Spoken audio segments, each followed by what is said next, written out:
Jean-Luc Mélenchon persiste et signe. Le chef de file des Insoumis refuse de qualifier le Hamas d'organisation terroriste. Cette position fragilise chaque jour un peu plus l'alliance des partis de gauche à l'Assemblée nationale. En réaction, plusieurs des partenaires de la France insoumise se désolidarisent de la NUPES. Exemple avec Génération Écologie qui annonce sortir de l'alliance de gauche tant que le leader insoumis en sera membre. Le PS Paris, lui, suspend également son action en commun avec LFI.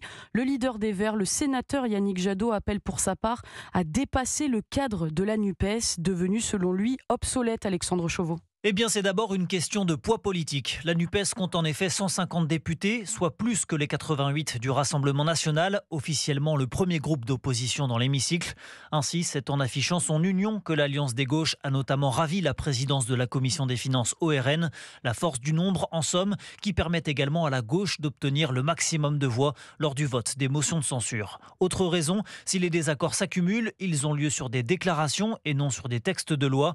Les positions de Jean-Luc Mélenchon sur la police, le port de l'abaya ou le Hamas divisent ainsi l'intergroupe.